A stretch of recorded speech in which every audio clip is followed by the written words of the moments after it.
right, this is a movie you may not know. Things to Come, 1936 British movie. It's based on the 1933 H.G. Wells novel History Wondersuite, sort of weird book, The Shape of Things to Come. I actually haven't read this, but it looks pretty cool, and I probably will do this after watching the movie yet again and writing a little bit about it. I must say, in movie history, the teens, 20s, 30s, they have a lot going for them because they don't have like 80, 90, 100 years of data and box office desires fulfilled. So they're trying a lot of different things, a lot of innovative techniques in here. You know, original special effects that are weird, kind of old, primitive, but an attempt at getting a war movie on the screen. This movie predicts, in a way, World War II or a great war to come. It's set in 1936, and there are many, many shots of war in general, using the newer technology of aeroplanes, and then the building of an advanced futuristic civilization. This movie is going to sweep through 100 years, 1936, the date of its release, to 2036, and sort of predict the future in a way, or give you a plausible vision of the future if you were in 1936, but also comment on your own day and time, the 1930s. Now, as such, this movie is really interesting in terms of its transitions between eras. It has a very long montages. It does not really have a main character in it, although arguably there's a family that's a main character, the Cabal family, who are the scions of every town, this sort of generic British town that you see evolve, develop, change over the 100-year span that the movie's set in. But really, the main character is history. The main character is historical change and giant questions about human civilization's advancement, stagnation, or regression, particularly in the terms of the early 20th century, in the aftermath of World War I, which the Great War, as it was called at that time, and then the Spanish flu epidemic that was after that, and then some of the turmoil in various European countries, including in Germany at this time, which sort of Wells was feeling out, this sort of rise of fascism and other sorts of isms, communism, of course, in the giant problems of these big bureaucratic states with powerful leaders. And then you see this sort of worked out in the movie's vision of the coming future, things to come. Now, I said there's not a main character. Raymond Massey does star as John Cabal, and then his great-great-grandson Oswald Cabal, who's sort of a leader of Everytown in 2036. And you see Everytown develop as a typical British town. It's Christmas time in the first act of the movie, set in 1936, but then there are also at the same time threats of war and war mobilization, the threat of another great war to come, which does actually happen, obliterates Christmas time, and then you get this decline into total war for several decades. The movie then goes to 1970 for its second act, and a long second act in which there's some political wranglings about who should be a leader, what a good leader is, what progress means. This is also the start of the movie, the concept of progress and what it represents, what it should and shouldn't be. And then the third act of the movie is in 2036, and I'm not going to spoil anything except to say this does show lunar colonization in a way. It talks about it at least, and exploration of the stars. Thus, the movie has been talked about online as predicting, as well as the book for sure, a number of events that happened in the 20th century, from the Second World War to the space race. But also, I would like people to realize it's not only in the prophetic mode, although that's definitely the title, Things to Come, but it's always commenting on its own period of turmoil and chaos, which is Europe in the aftermath of the Great War in the 1930s, the rise of all the isms, and the culminating mobilization, or maybe the already happening mobilization of armies and problems therein. I said the movie is about progress. It's a word that you shouldn't do a drinking game on with this movie because you would probably die by the second act. Don't be too sure of progress. Oh, listen to the incurable pessimist. What's to stop progress nowadays? War. Firstly, there isn't going to be a war, and secondly, war doesn't stop progress. It stimulates progress. You know, the characters will talk in big, lofty terms, the movie of ideas, and maybe the characters are too much like narrow, shallow types. So you're going to be bothered if you like individual characterization in this movie. But you are supposed to be an active viewer, learning from this movie, gaining better cognition, doing a little philosophical work yourself, and trying to compare historical eras shown in this movie, the so-called development of civilization, and probably what this movie, or at least the Cabal characters, want in terms of the development of progress, which I'm going to go into just a little bit now. In the first act of the movie, to me, religion, in a Wellesian view, is obliterated. Christmas time, the time of peace, the coming of the Prince of Peace, is obliterated by a war mobilization, which is too aggressive and too violent for religion and commerce to overcome. So you need some kind of force, and force for peace and force for progress, that is going to oppose the desire to go to war, the desire or the thought that war brings about prosperity, which is articulated by a character in this movie.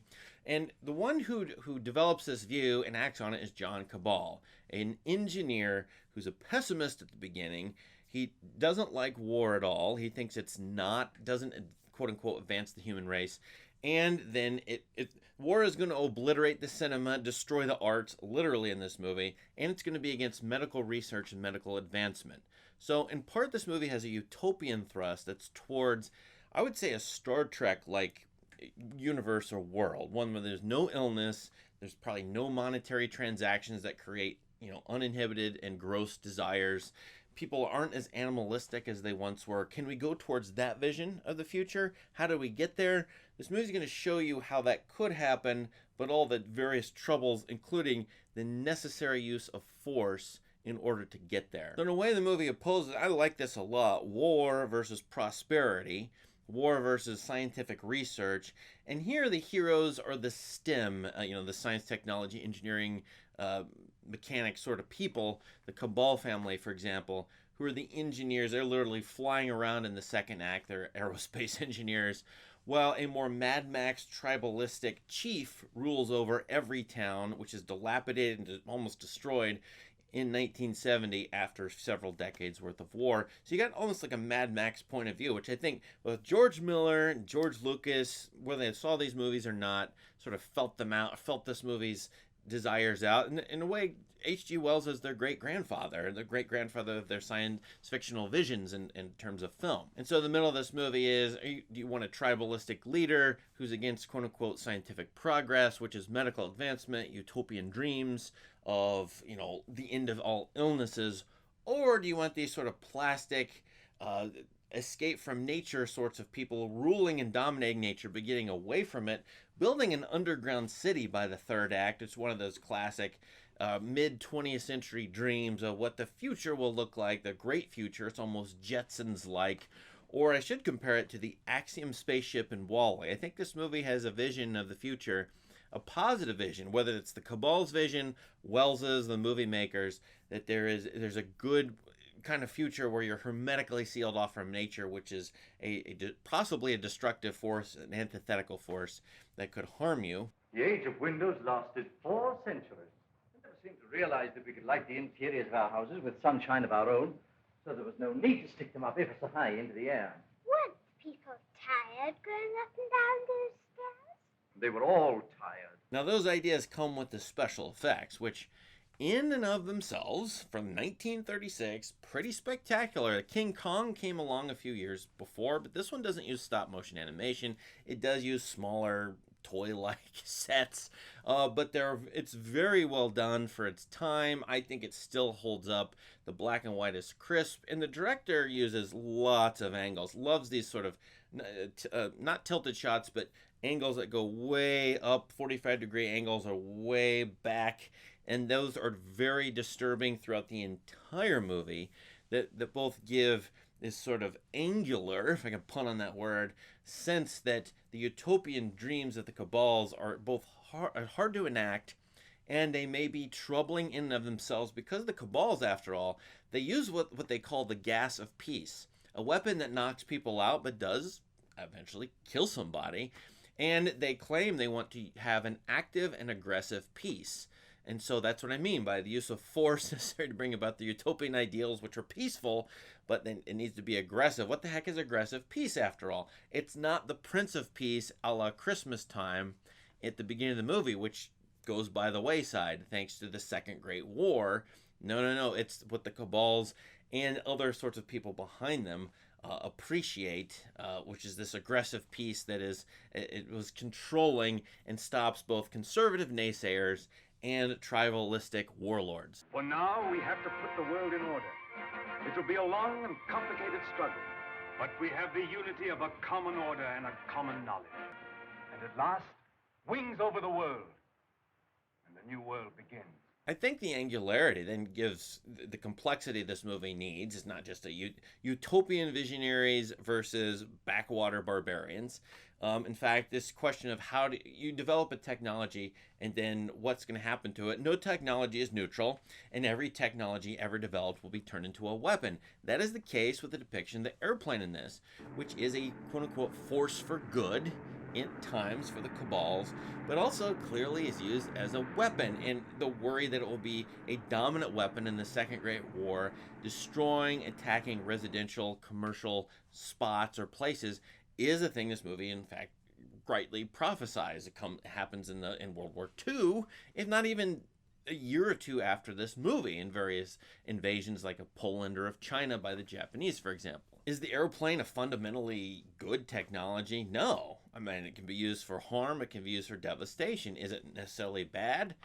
Well, I don't know. Is progress about developing machines that help you control nature so that you don't have to suffer as much as your ancestors did? I think that's one of the desires of this movie in part. But anyway, I keep going back to the ideas of this movie, but the forms of this movie are really interesting. You should check out these montages. There is a crazy long montage that connects 1970 with 2036 as the movie jumps forward 66 years and shows the wildly quote-unquote progressive development of Everytown into a Jetsons-like science fictional utopian city.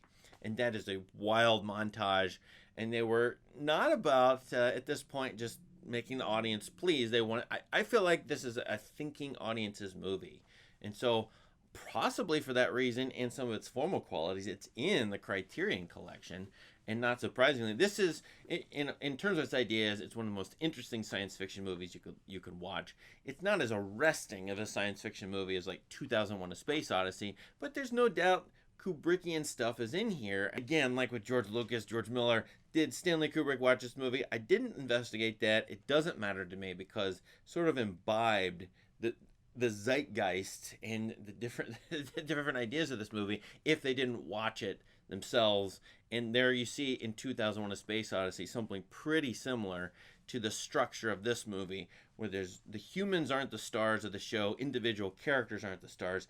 It's the wonder sweep of the time change and the development or the change in historical settings, which is 2001 and this movie. So all in all, I'm not recommending this as like a popcorn entertainment, but it is kind of interesting to watch if you're a historian, if you're all interested in the early 20th century and what people have to say about it. This is really for you. It's a really good movie in a lot of ways.